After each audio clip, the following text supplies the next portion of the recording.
FoosTalk Live. You talking to me? Compelling and lively banter. Are you going to talk to us? Talking foosball. Foosball was how I measured my value as a man. You took that away. Players and fans, promoters and pros. Unedited and raw. Talk. Living in the moment. We have a lot of important things to talk about. All while practicing social distancing. Cool. We'll talk. No big deal. Let's get this thing started. FoosTalk Live. Coming to you live from the studios of Foosball Radio, not from a car, and inside FoosTV. Brought to you in part by 518 Prints, one of the finest printers of promotional items, t-shirts, jackets, hoodies, and foosball apparel. Visit 518prints.com. FoosTalk Live also brought to you in part by Foosballers, the movie, the spectacular Joe Hessling documentary about the sport of foosball. Download your copy now. Visit foosballersmovie.com. Also brought to you by Foosball Clubs USA, dedicated to promoting the sport through the school systems of America. Visit foosballclubsusa.com. Hey there, I'm Tom Robinson of Foosball Radio, alive, and I'm so glad you can join us for another edition of FoosTalk Live. Yes, back together again for another lively chat about foosball. Now, conversations usually work best when there's at least two people involved. And that's why it gives me great pleasure to introduce my forward for life, one of the world's greatest foosball commentators, coming to you from the great state of Colorado. Please welcome Jim Stevens. Thank you, Tom. And hi, everybody. It's good to be back here on a Friday night. Tom, is this our sixth show, Tom? I believe it's number 6, isn't it? It is actually 7 this time. Is it? No kidding. Wow, 6. Time flies when you're having fun, certainly. Yeah. And you mentioned Foosball Clubs USA in your opening there. And thinking back a week to John O'Brien and joining us for a great show last week. Of course, it was a very eventful show for you as well. You did it from the front seat of your car in a parking lot at a gas station or a convenience store. Great job by you. No, it was a unique thing, but at least I know we can do that if we have to. Yeah, that's for sure. And it turned out it was a tornado, apparently, that touched down in your area. Right, just about a mile from my house, a tornado touchdown, raked through a whole series of forest and took down power lines everywhere and knocked down trees on the roads. And the amazing thing was I was able to find a way out of the development here where the tornado just skirted over the top of us, yet lifted up in the air just before it got to my house. So we were lucky in so many ways. So yeah, no, the damage the next day was astounding. I mean, just the huge trees that came down, and we were out of power for 2 days, and there was actually no internet until almost Sunday night. So wow. Suffering. Yeah, the only tornadoes we have touching down here is that foosball table in my living room that the kids are spending so much time on. Yes. But glad you're okay. Glad we were able to work it out. It was an eventful Friday. We talked about, of course, John O'Brien being here and all the callers. Of course, we encourage all of you to continue to call.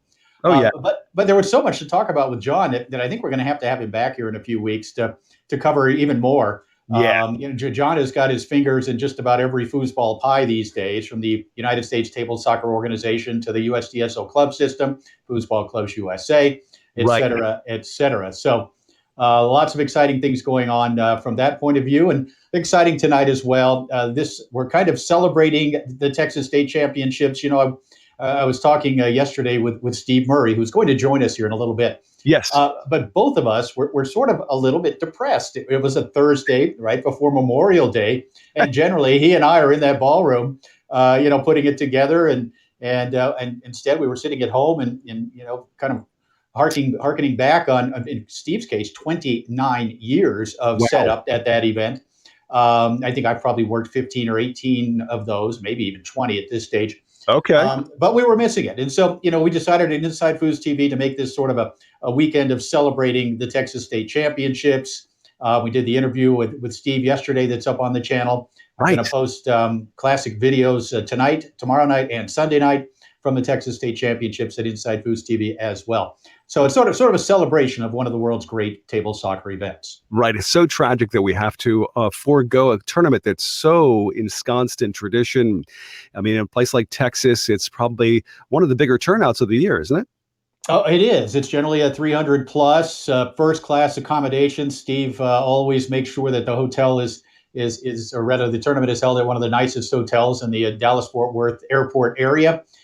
So of course, it's run nicely. One thing he does, of course, a Memorial Day is a 3-day weekend, but Friday, Saturday, and Sunday see most of the action. Ah, Monday is kind of held back for just kind of cleaning things up, maybe a few finals taking place in the afternoon. But we're usually done early enough on that Monday to go out and have a really nice dinner. And usually it's Mr. Murray that's catering to all of us on that one as well. nice, nice. But it's a lot of fun, and we really do miss it. Right. No, I can't wait to get a chance to talk about this whole event that is unfortunately not happening this weekend with Steve personally for sure, and he will be joining us shortly. I don't want to forego tradition like we did last week. Yeah. We so many features we normally do. So last week, of course, because it was more of a general audience, if you'll pardon my expression here, we didn't get to try another IPA, and I would like to take the time, of course, to make sure we take care of that right about now. So, Jim, what do you have in your palm at this moment? Well, I am staying local again this week. We have several breweries here in town. It's a town of about 17,000. I think we probably have 6 breweries in town. Okay. This one coming from the Carver Brewing Company, who has a restaurant brew pub downtown here in Durango. This Nice. is an Imperial IPA called the Big Bike, double IPA. The Big Bite. Big Bike. Durango's a big mountain biking town. In fact, the first ever mountain biking world championships were held right here in Durango. I guess about 30 years ago now. But the Big Bike, dangerously drinkable, medium-bodied hop bomb, they call it on the website. Hop flavor and aroma is a mixture of citrus and tropical fruit character, and just enough sweetness to balance out the hop load, leaving a dry and resinous finish. Now wait a second. Hold on. You did you read that off the label? No, it's actually on their website. I was reading it right off their website. I wanted to make sure I had all the details correct, and it's a really good double IPA. Just don't have too many of them. All right, gotcha. No, I hear that. No, it sounds awesome. So this year, this time, I thought I would try something called Perpetual IPA. Oh. So it's a gift that keeps on giving, apparently. Yes. It is 7.5% alcohol by volume. This one hails from Chocolate Town, USA, Hershey, PA.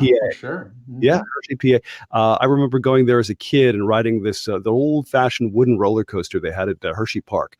But Hershey, PA, I don't know they're known necessarily for their beers, but let's give it a try. The brewery is called TRO with 2 dots above the O, EGS. So I think it's Trogs, something like that. Trogs? Maybe Trogs. Yeah, it seems like maybe a Dutch or German word. Ooh, German or Dutch would be great because they make great beers. So let's see what happens here. All right. 7.5. That's pretty hearty, Tom. Yes, sir. That is an IPA. Hearty and stout, no doubt. I like this. I like this quite a bit. It's like a lot of folks they don't like the hoppiness, but I dig it. I think it's great. I do too. Now Hershey, Pennsylvania, apparently now known for 3 things. Of course, the Hershey Chocolate Factory, IPAs. And did you also know that back in March of 1962, Wilt Chamberlain scored 100 points in an NBA game in Hershey, Pennsylvania? So there you go. Wow. Now there you go. Now, of course, sports being your thing, that's pretty amazing. You could just call that up from your memory. I'm impressed. It's a pretty famous event, and being a longtime NBA fan, and actually having met Wilt Chamberlain when I was a kid, big fan of his when he played for the Lakers, and always remembered Hershey. How can you forget Hershey, Pennsylvania? Of course, the home of the chocolate, and apparently a good IPA as well. Oh yeah. I still remember driving, getting closer to town, but when the factory was still open, you could smell chocolate in the air. Ooh. It was kind of for kids, of course, it was a cool place, and of course you have to go home with samples naturally. That only makes sense. So, yeah. So IPA is underway, and we've got other things happening now. I understand that we have a guest next week who may be very interesting for people. We do. Okay. Did you want to mention who that might be, or give a hint as to who that might be? Well, we certainly will just flat out mention it. Next week, none other than Tony Spreadman, the world's #1 player, will be joining us. I know he and Brandon Moreland have a project that they're working on. I know many of you are aware of that from their Facebook pages, but we'll talk to Tony about that, about his career, about his approach to foosball. I'm sure we'll hear from Brandon as well, but that should be an exciting show next week here at FoosTalk Live. Yeah, I understand he's started something called Foos by Tony, which I guess is you can get a lesson from Tony through Zoom, or I guess if you're in person, you could also do. But it's like you could do it once or by subscription or whatever the case. What a great idea during the pandemic. It really is, and Tony, of course, knows the game so well inside and out. Now, you and I had a conversation about a very good idea. This was your idea. Is that perhaps we would talk to Tony about giving you a 30-minute lesson and to kind of try on this Foos by Tony, Foos by Brandon thing? Well, who among us could use a lesson in foosball? I believe that I lead the pack there. You probably do. I mean, all of us could use a lesson from Tony for sure. But I think it's something you'll get a lot out of it, and we're going to try to set that up. So, Tom, we'll try it on for all of us before next week's show, hopefully, if we can get it scheduled. Sounds like a deal. Yeah, let's see if we can work that out. That'd be awesome. Very, very cool. Well, I do want to mention one of our sponsors, 518 Prints. These guys have been with us with Foosball Radio for quite a long time, but 518 Prints, in case you're not familiar, they're a printing company out of Delmar, New York, run by Jesse and Mel Brust. Both of them are foosball players, but their printing covers a lot of other things, all kinds of sports teams, any kind of organized group that would have T-shirts, hats, promotional items, and they've been at this for almost 2 decades now. But they are open, they are working, and if it's something that you'd like to have done for your foosball team or squad or just for yourself, foosball, it's actually it's called 518prints.com. So visit their website, 518prints.com. Have a chat with Jesse and Mel and get your stuff done. So we want to thank them for supporting us here at FoosTalk Live as well. So this weekend would be the weekend for Texas State's, and Steve Murray, as you mentioned, is I believe he's probably ready to join us. What do you think? He is. I want to say one quick thing before we bring our special guest on. Sure. We mentioned that we are going to be celebrating Texas State Championships all weekend long at Inside FoosTV. Tonight, I will be posting a match from back in 2004. Brandon Moreland and Mike Archer, who had won the previous 2 Texas State Open Doubles Championships, are in the final in 2004 against none other than Billy Pappas and Tony Spredeman, who were both 19 years old at the time. That's tonight. Tomorrow night, Steve Murray, the man who's going to be with us here just in a few minutes, paired up with none other than the infamous Johnny Horton in open doubles. And we're going to show you a match between Horton and Murray and Kane Gabriel and Tracy McMillan. And then on Sunday, we've got a doubleheader for you, 2 matches from the 2015 Texas State Championships, the mixed doubles final, Rue and Rue, that's Terry and Keisha, against Ryan Moore and Jackie Hahn in a match that is really unbelievable. You got to see it to believe it. And then an open singles final with Tony Spredeman and Ryan Moore. So a full weekend of Texas State action, even social distancing. It's still going to be a lot of fun to see these matches from the past few years. And one other thing at Inside FoosTV, we have a challenge up for you. And so far, we've had some great responses. We've asked people to post their pictures and their memories of Texas State championships that they have been at over the past 29 years. And so we're seeing a lot of cool pictures and stories from a lot of the players out there and their experience with this great tournament. All right. That's great. No, it's making my life so much easier when I can sit down and watch these videos. And even though I'm not able to go out and actually do this, it really makes a huge difference. And thank you, Jim, for doing that. It's a great thing that you're helping everybody cope, shall we say? We hope so. Yes. Well, without further ado, Jim, let's bring on this week's guest, Steve Murray. Steve, are you there? Are you waiting for us? Hi, guys. Hi, Steve. Hello. How are you? I'm good. How about you guys? Safe and sound with the power going and no tornadoes touching down anytime soon in our neighborhood, which happened last Friday. So we're in good shape. Yeah, I was listening to some of that. Yeah, this is usually Tornado Alley down here. I was gonna say that's something that's just a walk in the park for you. You're in what part of Texas again? Fort Worth, Texas, North Texas. Nice. Tornado Alley, they call it. Got it. And this weekend would be the Big Texas State Championships. Yeah, it's man, it's really strange not being in the ballroom, getting geared up for the Friday night DYP right now. I can tell you, and seeing everybody that we've been seeing for so many years. Yeah, it's been a strange day, Tom. How many times have you personally been at that particular tournament? Oh man, like 32 times I've been there, and wow. I've ran it for 29 years, and it's just been a huge part of every year for as long as I can remember. Wow, it's an amazing tradition for sure. Absolutely. And Steve, go ahead, Jim. Steve, it's great to hear your voice again. Of course, Steve Murray and I go way back. In fact, something that a lot of people don't know is that Steve Murray is responsible for bringing me out on tour in 1993 with Inside Foods. He saw something that he thought would be beneficial to the Pro Tour. He brought us in, and we've been there ever since. So every time I see Steve, I try to thank him for that. Thank you, Steve. Well, you're welcome. You're welcome. And Tom, just so you know, back in the day, back in the Stone Age, when I was a kid, coming up, and we were just starting to get to where people were starting to record matches, and they were bringing their digital recorders, and people were bringing their tripods, and it was we were getting to that state of where technology was. Then comes Jim Stevens, and I'm telling you, I was amazed. I was simply amazed when I listened to his first couple of Fooscasts, and I told the bosses at the time, I said we'd be absolutely crazy if we didn't try to get this guy on board for the tour. Right. Wow.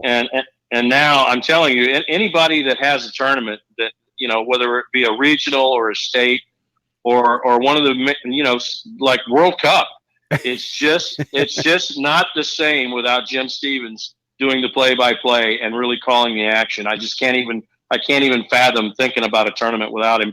And I'm not blowing smoke. That's true. I think everybody feels the same way. That's great.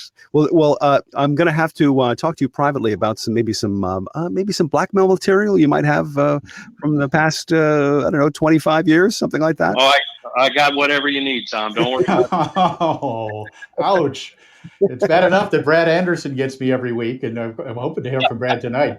But now I got Murray. Murray doing it. Between me and Brad and Mark Torres, I think we can come up with some dirt somewhere. Oh, just don't bring up that night back in 1995, and you know which one I'm talking about. And that's here we go. That's stored away for good. Don't worry.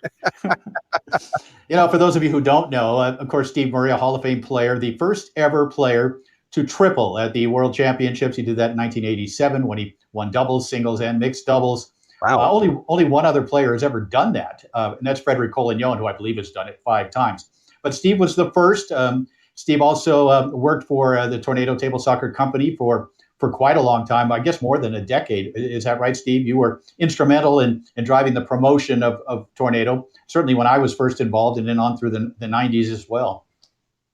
Yeah, actually, I started, Jim, in '82 when Ed McLeod was still running the show. And I started in the shop building tables, believe it or not. They said, hey, how would you like to come to work for Tornado? And at the time, I thought it was a great idea. Cool. And I worked in the shop for a while, and then I got promoted to being the parts manager and then shipping manager. And before you knew it, I was the promotions manager. And a few years later, we met Jim, and the rest is history. I took a few years off there in between. But when Dave came along and started running the tour, he called me and asked me to come back to the company, and I happily did that because we were so into foosball at the time. It just made a lot of sense for me to do it. So, Steve, I have a question for you. Even back in those days, now what year did you begin with Tornado Foosball? I started at Tornado in 1982. Okay. I was offered a job by Ed McLeod, and I was winning a lot of their tournaments, and got it. Believe it or not, Ed wanted to put me on a per diem and go win the tournaments, so he didn't have to pay out the higher prize money. And I politely declined that offer. I said, no, okay. I'm doing just fine winning my own money here, But long story short, I ended up going to work for the company and worked for them for several years, and then stepped away for a while. And then Dave joined Tornado, I think in 89 or 90, and offered me a job, and went to work for them. And I worked there for like 17 years. Gotcha. So my question for you is, did you know at that time in 1982 when you started that Tornado would become such a world standard as far as the table is concerned? Yes, absolutely. Did you? And I'll tell you why I say that. And all the other tables that we played on, I loved the tables. They played great. Tournament soccer was a blast to play on. Dynamo was a blast to play on. All those tables were so much fun, but the problem is they wouldn't hold up out in the environment where they needed to be to promote foosball. Yeah. And along comes Tornado. They were built to be on location and take a beating, because I'm telling you, professional foosball gets a little rough. and the other tables, the other manufactured tables, just wouldn't hold up. But the Tornado held up great. And so, yes, I knew Tornado was going to become the standard, because that was Ed McLeod's vision of becoming the standard of professional foosball, and by God, he did it. Yeah. No, and to this day, I mean, there's really very few that can even come close. It's pretty astounding. Yeah, Ed McLeod, Steve mentioned a couple of names there. Ed McLeod, of course, the owner, the longtime owner of Tornado Table Soccer, a Table Soccer Hall of Famer. And you also mentioned Dave Currington, the man that you worked under for so many years, also a man in the Table Soccer Hall of Fame, and a guy that really is given credit for creating the second golden era of table soccer, starting really in those late 80s and then on in through the 90s, when we had such great turnouts and such competitive matches, et cetera. So great to hear those two names, and certainly anyone interested in finding more about the Hall of Fame can, I think, go to the Hall of Fame Facebook page and get a little more information there. But two great ones. And of course, Steve Murray and I actually back in 1995 sort of revived the Hall of Fame that Johnny Lott had originally created in 1986. Steve and I brought it back in 1995, and Steve was inducted 7 years later in 2002 into the Hall of Fame. But Steve, talk a little bit about our thinking back then. You know, we were watching all these great stars play. There was a lot of names from the 70s, maybe, who hadn't been honored. In fact, here's one for you. When Steve and I first revived the Hall of Fame, Doug Furry and Jim Wiswell were not even in the Hall of Fame, if you can imagine that. They were not part of the original class. That's like not putting Ty Cobb and Babe Ruth into the original Baseball Hall of Fame. So we made sure that they got taken care of and recognized, and of course, all the great stars through the 80s, 90s, and into the 2000s as well. But Steve Murray was a no-brainer, a first ballot Hall of Famer back in 2002. I appreciate that, Jim. But listen, if you guys just allow me to, I want to throw a couple other names out there that were really instrumental in really getting the Tornado Tour going, and that's Link Penley from Oklahoma. Yep. He was just a hell of a promoter, and I'm telling you, he taught me a lot about how to really improve your local scene and take care of your local players and your regional players. He built a heck of a program, and we owe a lot of gratitude to him. And another guy from Colorado, Mike and Kathy Warman did a wonderful job, and then Tom Spear got involved. So there's really a lot of people that were instrumental in really getting the Tornado table as the standard as it is in the world now. So I would feel bad if we didn't mention those names. Those guys were awesome, and they did a great job getting foosball promoted on the Tornado table. Yeah, they really did, and of course that's really what it's all about. It is more than one person; it's a lot of us, and working together, pulling on the same end of the rope. And hopefully a lot of that's going on right now as well, Steve. I know these are difficult times for our sport, for all of us in our personal lives as well, potentially. But talk a little bit about what's going on in your life. We like to ask our guests how they're dealing with this COVID-19 shutdown. How about you? I know you work for Touch Tunes, and of course with all the bars shut down, no jukeboxes. How are we handling that? How are you dealing with that? Wow, our company was certainly affected by it, Jim. I mean, you're right. I was lucky enough to not be furloughed. They kept me on out of 500 employees. About 100 of them got furloughed. So I was lucky enough to make the cut. But you're right. The shutdown of the bars and the bowling alleys and the restaurants and the FEC fun centers and all that stuff, it had a a really negative impact on our business. And so yeah, we've been struggling just like everybody else. We've been feeling the financial pain just like everybody else, but our industry's in a good position to come back, I think. And states are starting to open back up, so there's some light at the end of the tunnel, and I'm excited about our future. So I think we're going to be okay. Who knows if it'll ever get back to the way it was? Who knows? I mean, none of us have a crystal ball, but I feel pretty confident that our industry will bounce back, and I know my company is strong, and I'm just blessed to be with this company, Touchtunes. It was a good move for me and my family, and I don't regret moving there from Tornado, I can tell you. Gotcha. There's a lot of pent up demand right about now, and yeah, I think everybody's going to rush to the tables and to the bars, etc. As soon as that becomes an opportunity. There's no doubt. I can't wait to get back out and play. So, oh man. Speaking about this, one of the things that we always enjoy is hearing about your very early days in foosball. So, what I'd like to ask you is, what's the very first foosball table you touched? As a youngster, as a player? Oh, Tom, I know exactly what I started on. I started on a Merco table, which was in Arizona. Yeah, Merco was manufactured in Arizona. And it was a glass top table, and the guys, the foosmen had funny little hats on, and they had a little slot in the side of the men, so you could cup the ball on the side. If you had any idea how to shoot a push shot or a pull shot, you could play pretty well on the Merco table. And then this is I don't even want to tell you how long ago that was, but it's okay. It was back in the 70s, and that went to a glass top Garlando. I started playing on that a little bit, and then here comes in 1976, late 75 and 76. Here comes this Tornado table, and they were setting up places, Tom, called the Tornado Shelters. Wow! And they were bouncing up all over like in Missouri and in Kansas and in Oklahoma and in Texas, and they were foos halls. They were foos halls with 10 to 20 tables, and that was it. You go in there, and you're going in to play foosball.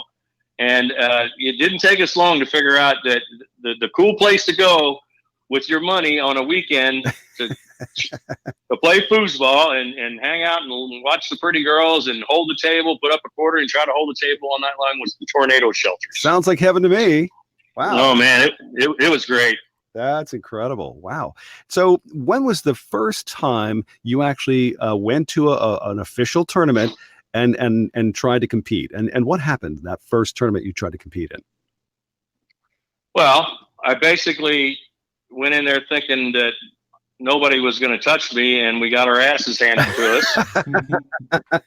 And I'll tell you who handed it to me. It was a guy by the name of Mark Crowell. Ah, yes, a Hall of Famer. With a guy by the name of Marty Chase. And there was other guys from Oklahoma named Mark Neely and Tony Turner. And we went in there thinking we were hot shit, and we got our asses beat to death. But you went back. You did it again. We went back for more. I finally broke the ice. I won a tournament in Emporia, Kansas. Okay. And it was a regional, and no, there weren't the big badass guys weren't there, but I'm telling you that did a world for my confidence, and that kind of put me over the top. And once I had that feeling, Tom, there was no stopping me, buddy. I wanted more of it. Yeah. Okay. Jim was just telling me that in your background you have a reputation as a very fierce competitor. Is that true? No. I'm a teddy bear. Always have been. Okay. So no, Tom. I'll give you just the short story of that. Okay. Yeah. I've always been taught that no matter if you're getting beat, if you're winning, or if you're getting beat, you never give up, and you always play your best. And yes. If you're beating the crap out of somebody, you continue to beat the crap out of somebody. and if you're getting the crap beat out of you, you don't give up. You never give up. Okay? Right. Got it. So that was always my mentality. And then I don't know if you guys were ever tennis fans, right? But you always had the Bjorn Borgs and yes, and then you had a Jimmy Connors and you had a John McEnroe, right? But without the John McEnroe and the Jimmy Connors, how boring would that tennis have been? Yeah, seriously. So back in the day, I decided I was the bad boy on the foosball table. So I decided to be John McEnroe and Jimmy Connors. And you know, the cool part is once the competition is over and you step away, you shake hands, and you go have a beer with your buddies. But yeah, I was a little aggressive on the table, and I didn't like my opponents, and until the match was over. And if people don't understand that part of the competition, that's their problem, not mine. Well spoken, I have to say. You know,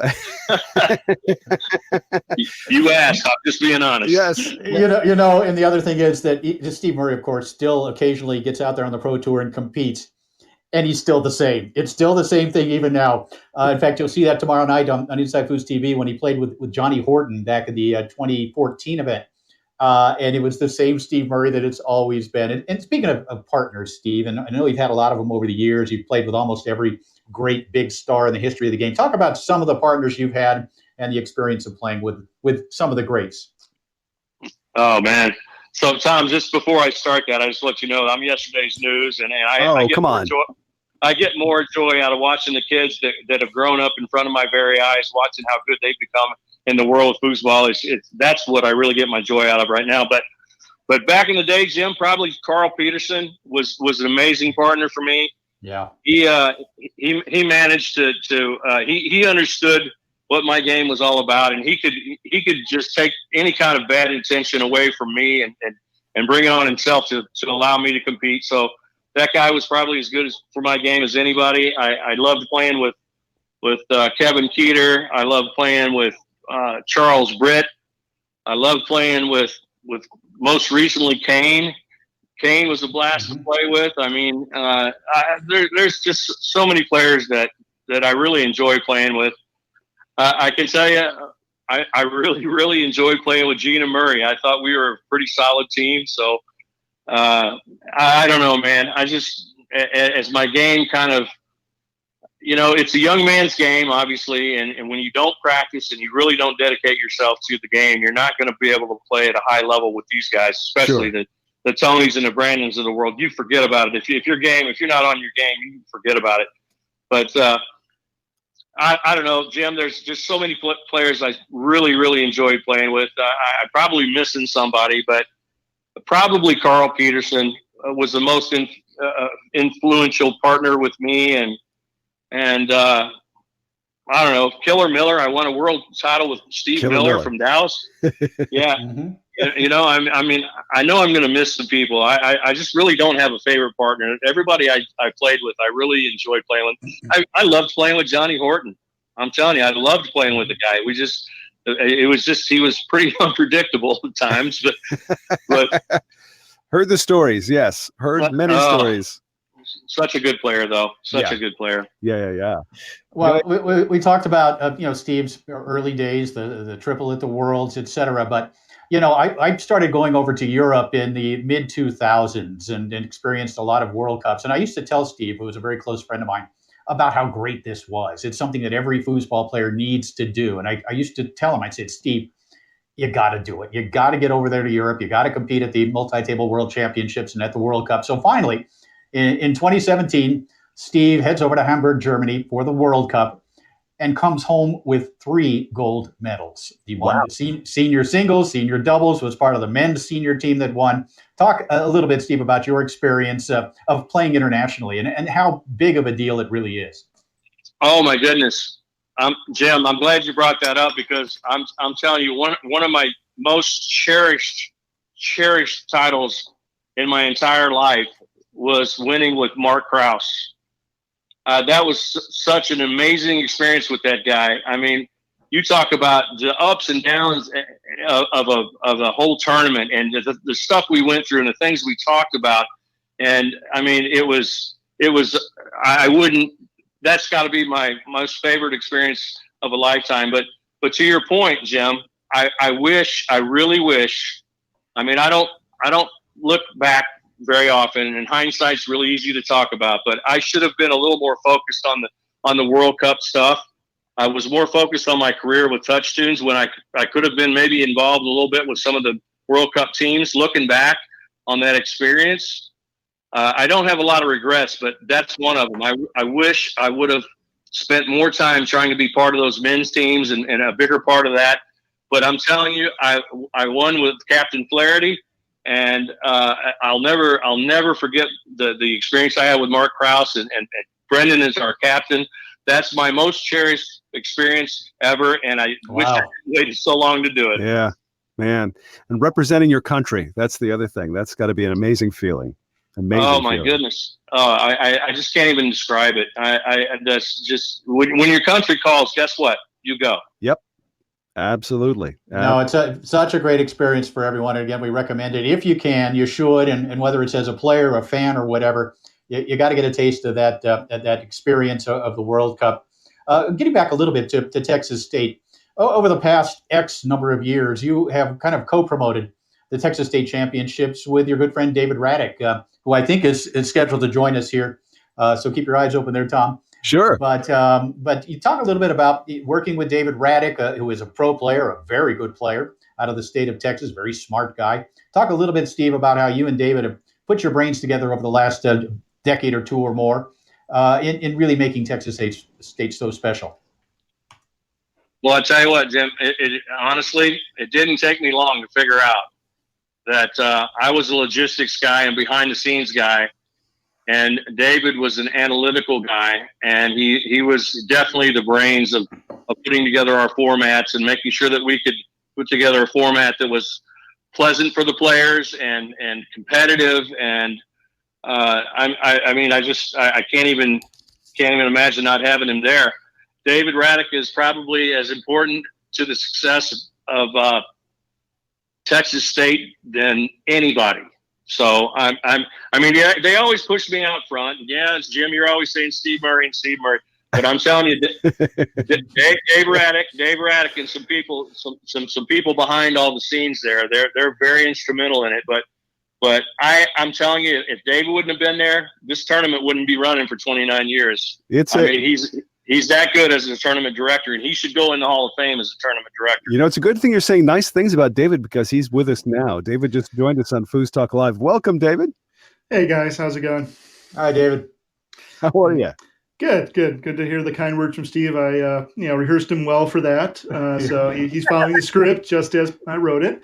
But yeah, one of the things that Steve sells short about himself, about the logistics, is also the promotion of it. I mean, he's the guy out there kissing babies, making the phone calls, building those relationships. I'm more happy behind the scenes, coming up with formats, running matches, keeping the tournament running, and just kind of trying to innovate from a tournament format perspective. He's the guy out there with he says we push him out there, but that's where he belongs. He's the kind of the face of the franchise, and that's, what he's great at. Well, the kissing babies part may have to cease for a while. But David, when did you first get involved with the Texas State Championships?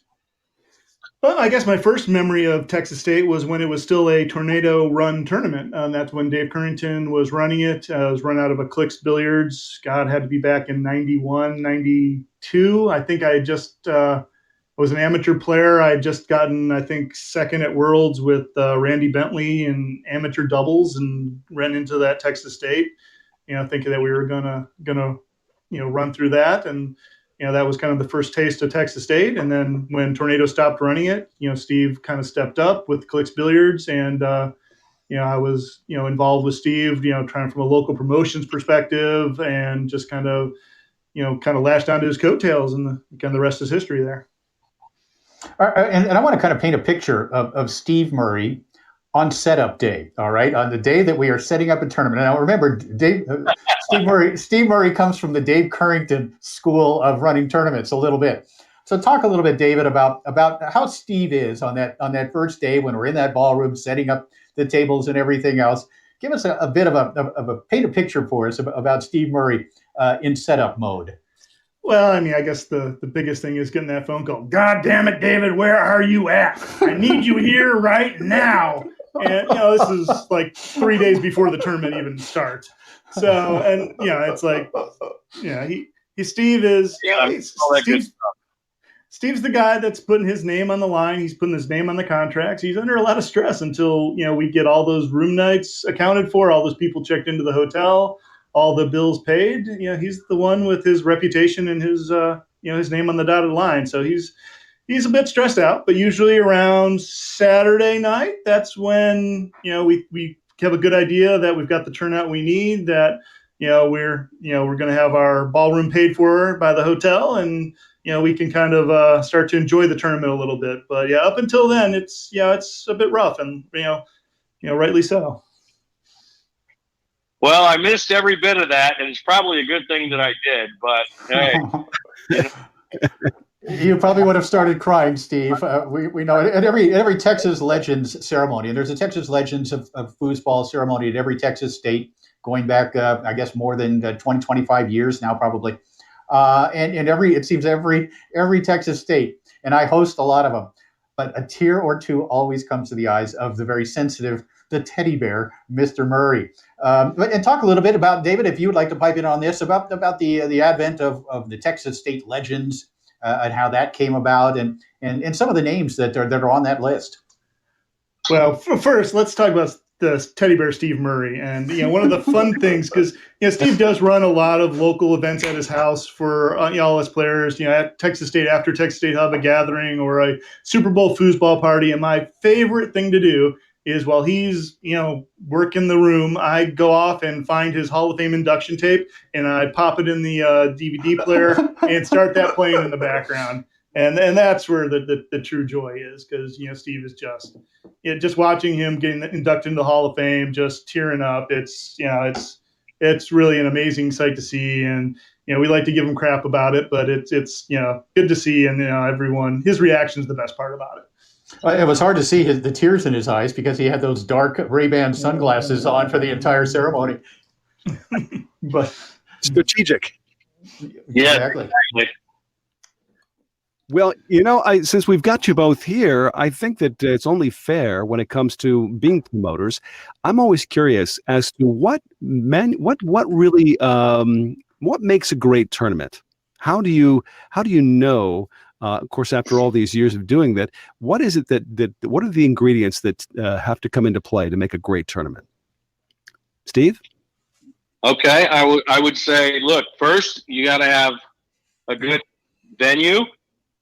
You got to make sure that you set the venue up properly and make sure that there's good traffic flow and room for the players to play. You got to have a nice pit area. You got to have a nice ceremony area and all that stuff.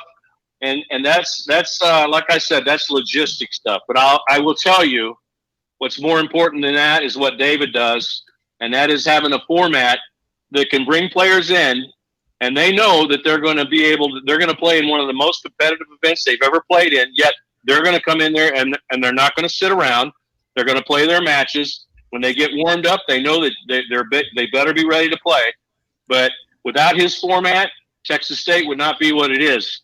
Because it's so hard for a player to get in there and play a match and be warmed up and then sit for hours before they play their next match. And we're not, the way he sets it up and the way he's designed his format, when you come to play and when it's time to play, you play. And that's, I think, makes for a much better player experience. I think it takes out a lot of the excuses. Okay, when you play your event, you either win or you get beat, and you don't sit around, so don't blame it on sitting around. But I'll tell you, that wouldn't happen without Dave's format. So I think it takes a venue. I think it takes a setup. I think it takes a good crew. I've got the best crew in the business, set up and tear down, no doubt about it.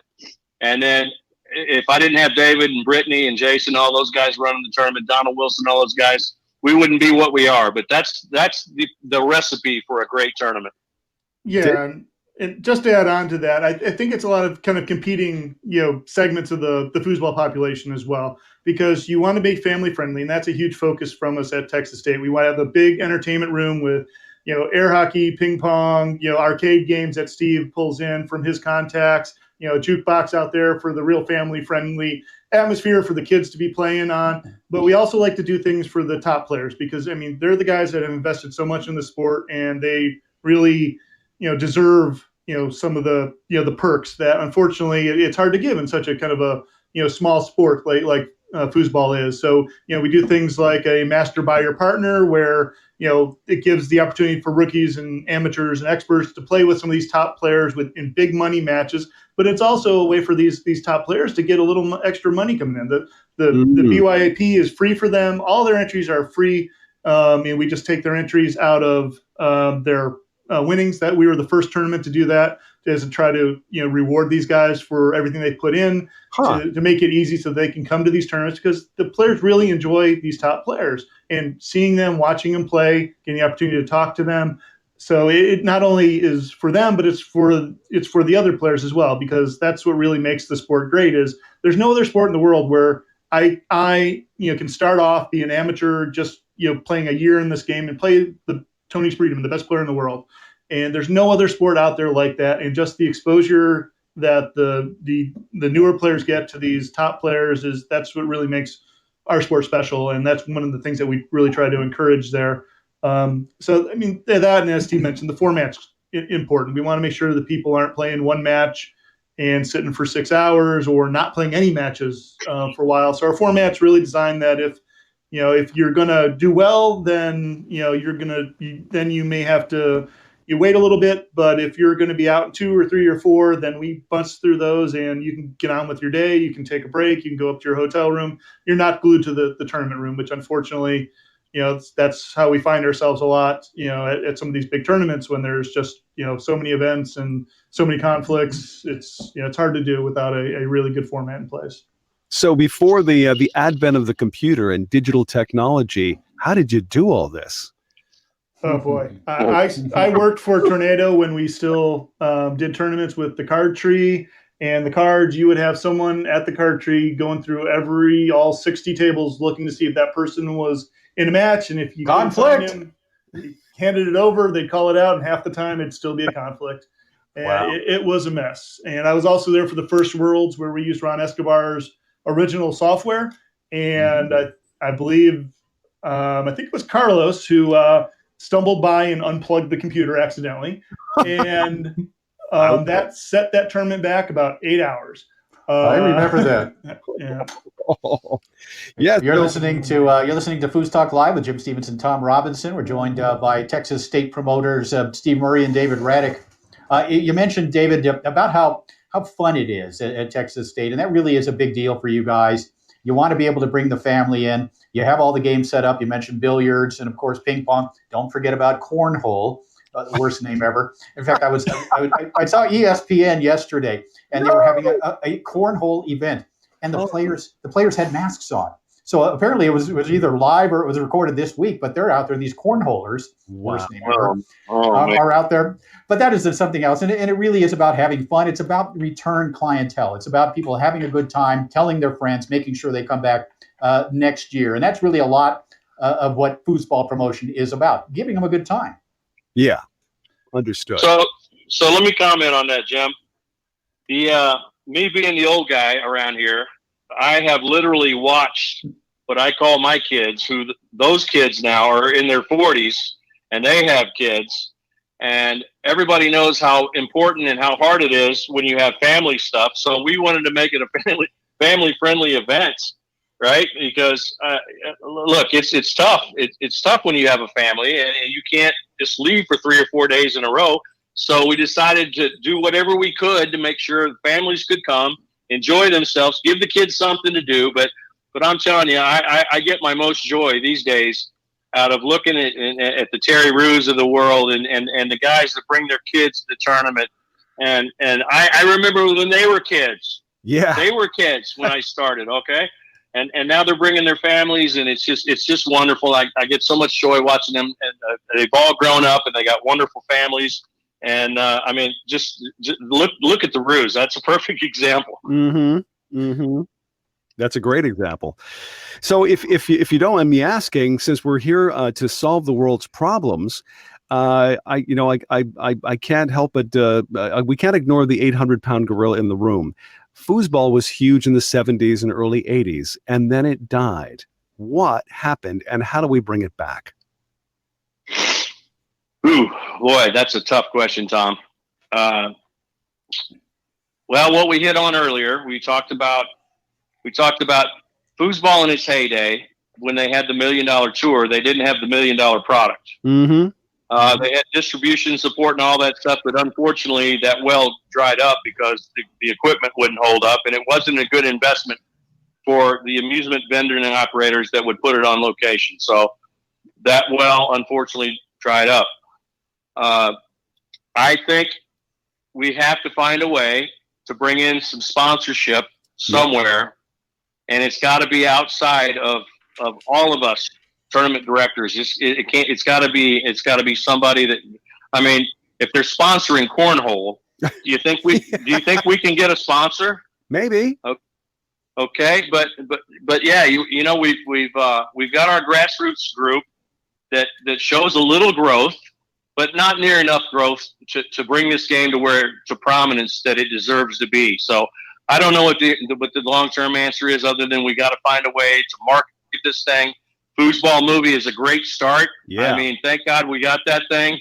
That puts a really, really cool perspective on foosball, and hopefully that gets some attention.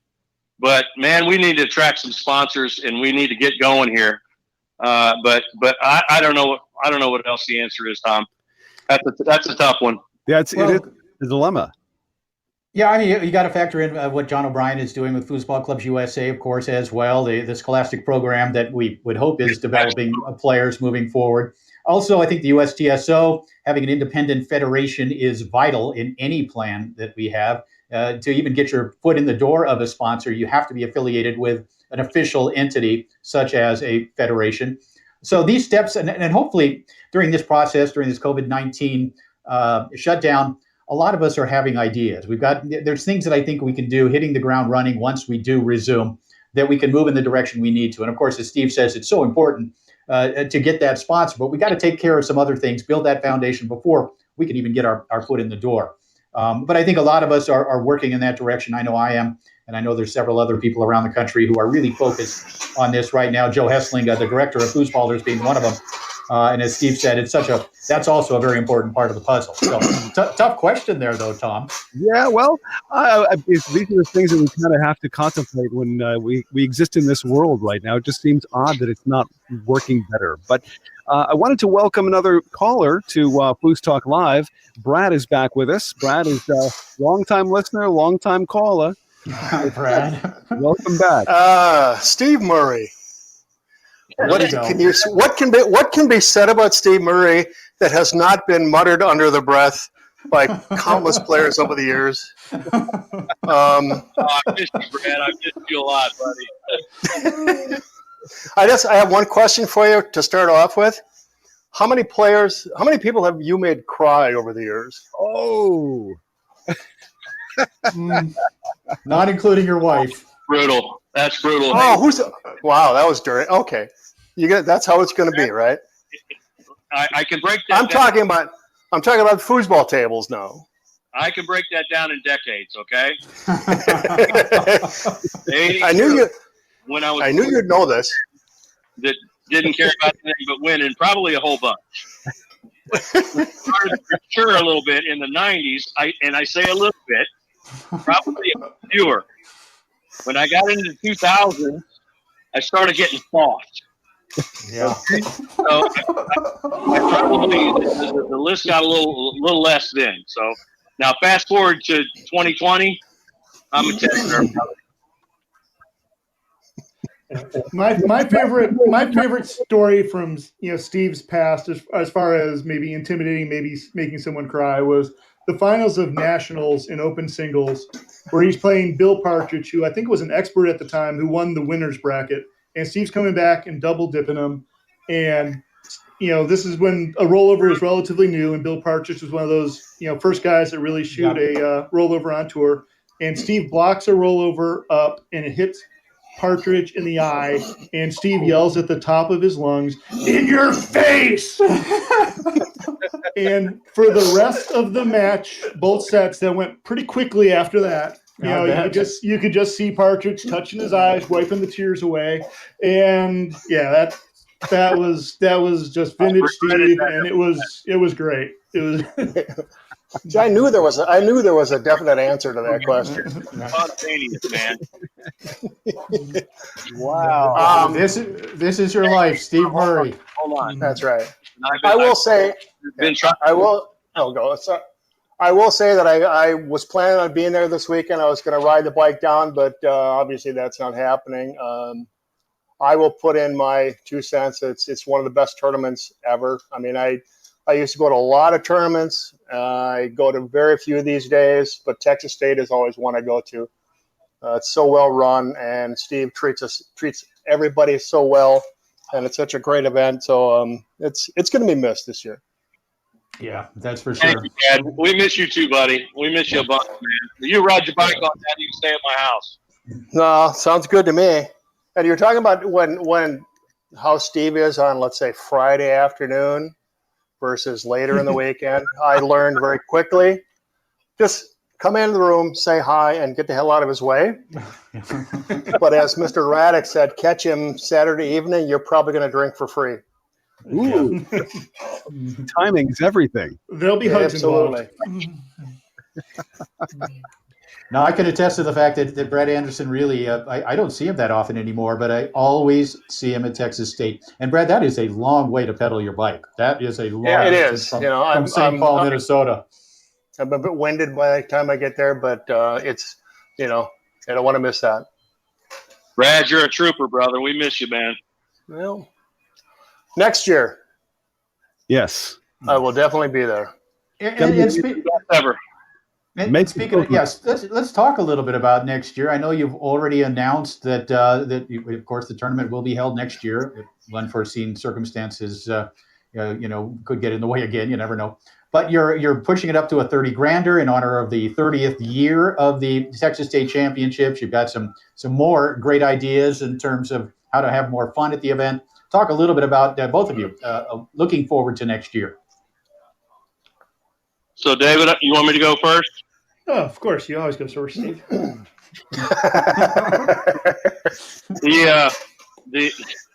The first thing was to get David's commitment, okay, because I can't do it without him, and I'm not blowing smoke. It doesn't work without him. My second job is to get Charles McIntosh involved because it doesn't work without him either. If he's not involved, we'll find a way to do it.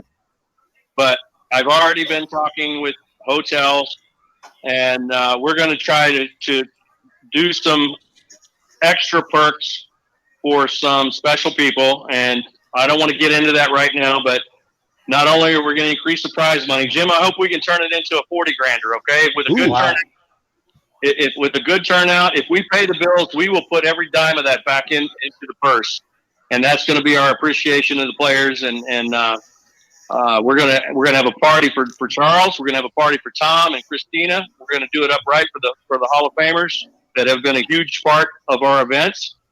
And we're just gonna put a quality event together for the players because they deserve that, and that's our forte, and that's exactly what we're gonna do.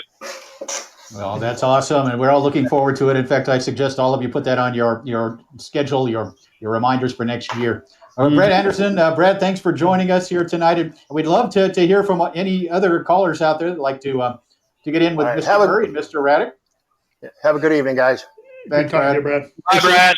Yeah. And just to kind of go on from what Steve was saying, one of the other things we have the luxury of having Brittany and Jason Wicks, who does beardedfoosball.com, that are really helping us from a promotion perspective. I was kind of the internet promoter for a while, while Steve was the one out there making the phone calls. But as I've kind of faded out of the scene a bit, those guys are still forefront in there, and just their presence on Facebook and on social media is such a boon to our ability to be able to promote and get our message out there and to kind of draw people into our events. So we'll be relying heavily on those guys to really help us get the word out and get the people to the tournament, because that's what really allows us to run such a successful event is having the people show up. And there's all four of us are working hard to get those people to show up, and we'll be focused on next year to make sure it's the biggest we've had and the best we've had.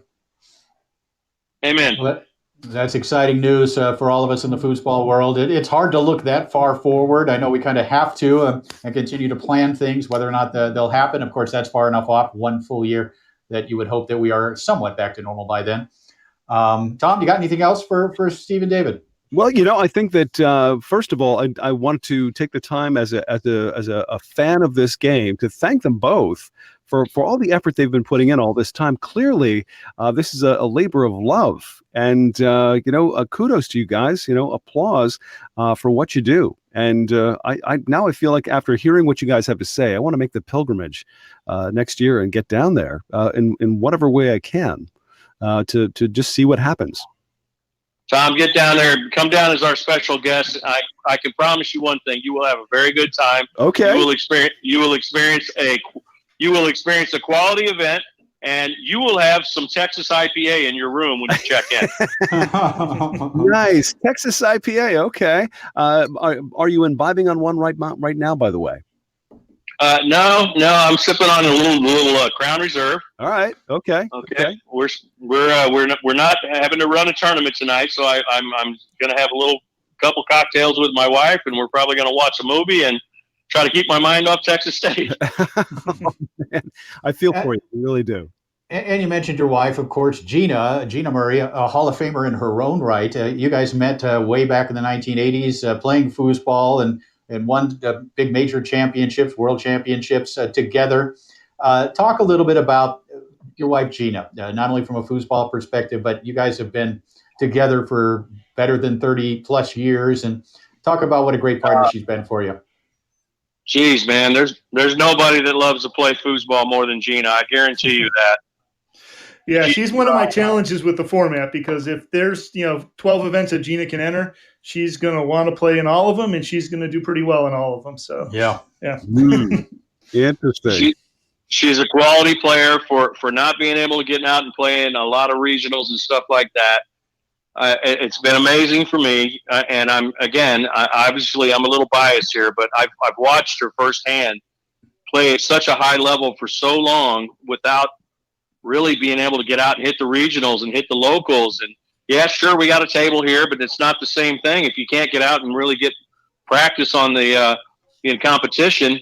But she somehow manages to get out there and play. Yeah, you're right, Dave. She plays way too many events, but she seems to be competitive in just about all of them, and just amazing player in her own right, Tom. Nice. Well, I can't wait to meet both of you in person. I think that'll be an exciting thing, as well as Dave too. I can't wait to meet you guys in person. Oh, David's wife, I'm telling you, she was a badass on the table back in the day too. She just gave it up, but yeah, Gina and Carol won some regional tournaments together. Very cool. Very cool. Wow. Mm-hmm. So, and coming from a perspective of also someone who is married to a foosball woman, it's really helpful. How often have we heard, my wife won't let me come out, or my girlfriend, or whatever. I knew when I was in the market, so to speak, I had to find a foosball woman, obviously doing what I do, and it has certainly benefited me and my wife Amy, of course, a very good pro player as well.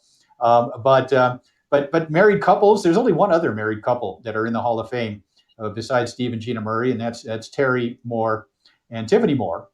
Oh, and it's quite an accomplishment when you stop and think about it. That both are good enough, great enough, the best of the best enough to be in the Hall of Fame. So kudos to both of you. And really, what Steve said there about Gina just loves to play foosball. Yeah. Oh man. She's such a positive player too. I mean, I've gotten the luxury to play with her some locals and some smaller tournaments.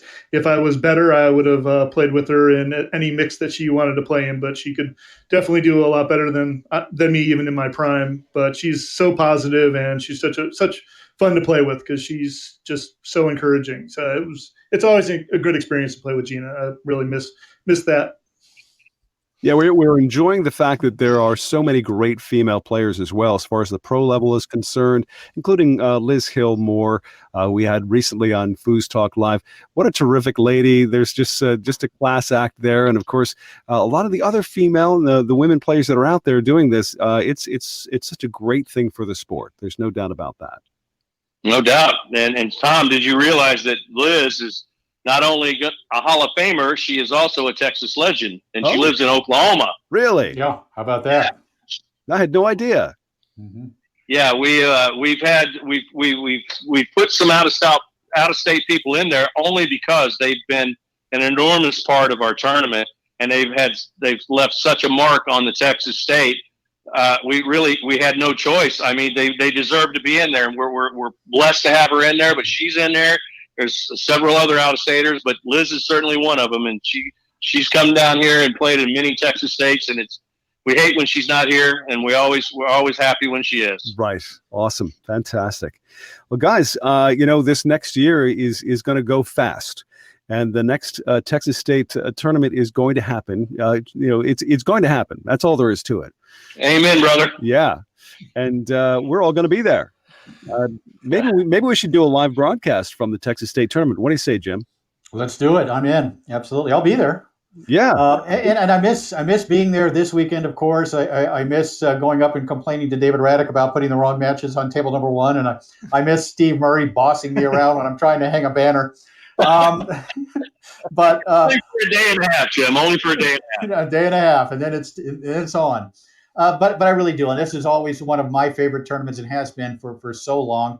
Again, I believe I've worked more than 20 Texas State championships, and always have a great time doing it. And a lot of that due to these two gentlemen who put on such a great event on so many levels. And we miss it this weekend. Hopefully, if you watch Inside FoosTV, you can kind of get a sense of it, get a feel for it, and enjoy some Texas State action. But we'll be there next year, and hopefully, Tom, you will be too. Yes, I'm in.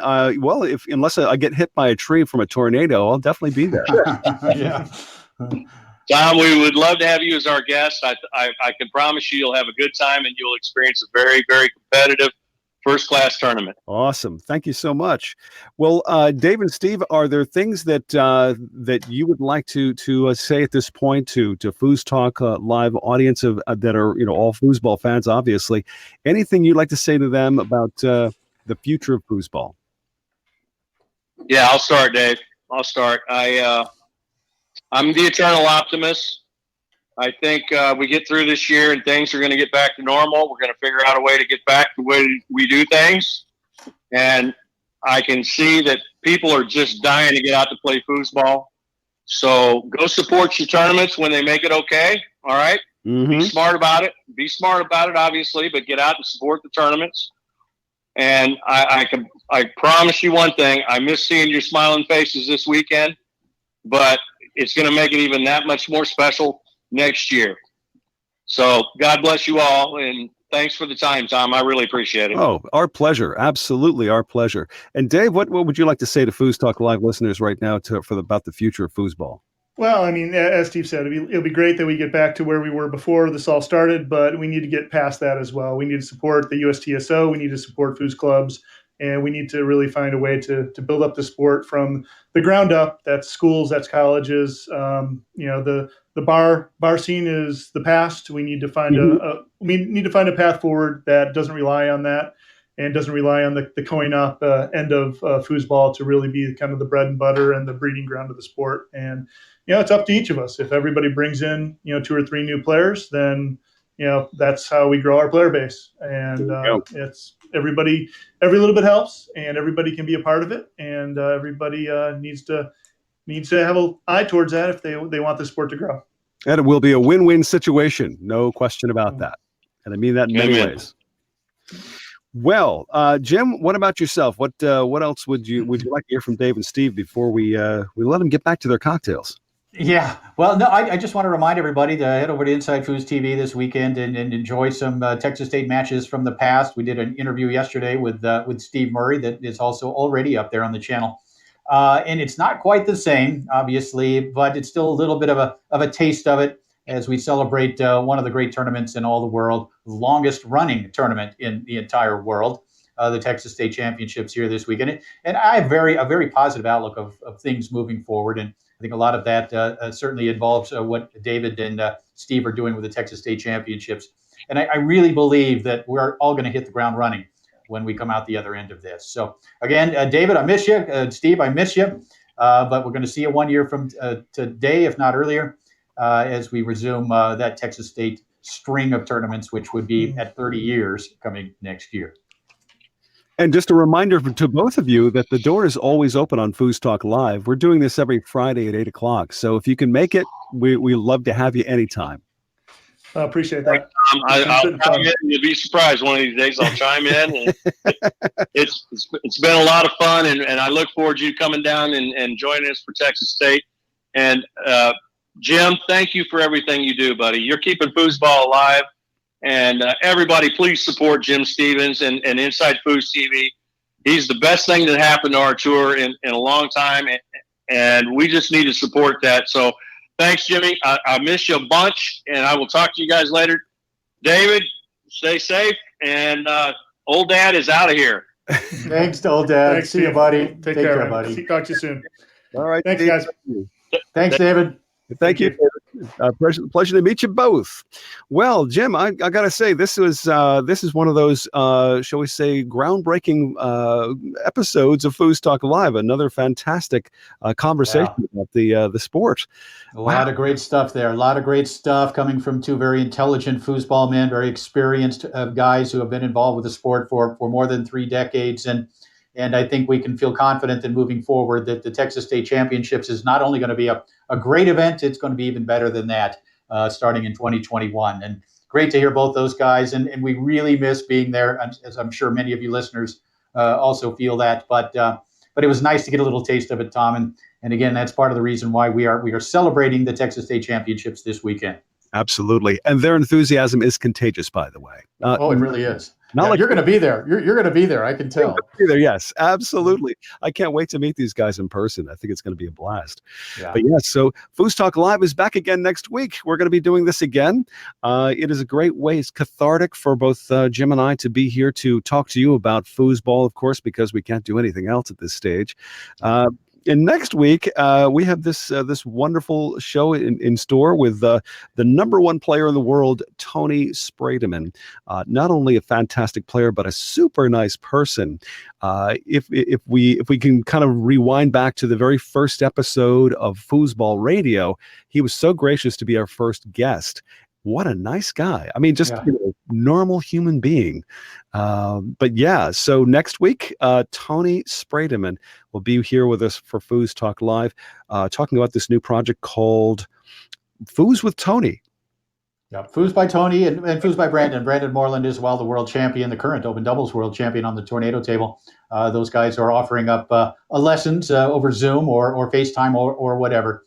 We look forward to that. And I also look forward to getting some phone calls next week. Please, folks, get ready with some questions for Tony, and I'm sure Brandon will be on board as well moving forward. But that's part of what makes this kind of show so great is the interaction with the listeners and hearing from you guys. So make a point of calling in next week with Tony and probably Brandon Moreland on board as well. So another great show this week, though. Number 7, I think you said for us, Tom Robinson. Yep.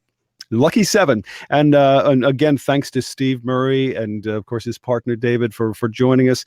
And a great thanks to our sponsors, 518 Prince, Foosballers the Movie, Foosball Clubs USA. Jim, any parting shots? No, I just encourage everybody to head over to Inside Foos TV to kind of celebrate this weekend. Start off with the interview with Steve Murray. And then tonight, tomorrow night, and Sunday night, we'll be putting up exciting classic Texas State matches. So, yeah, just head over to Inside Foos TV and enjoy some Texas State action. And FoosTalk Live is an exclusive production of Foosball Radio and Inside Foos TV. All rights reserved. Please share it with everyone. Good night. We'll see you foosing.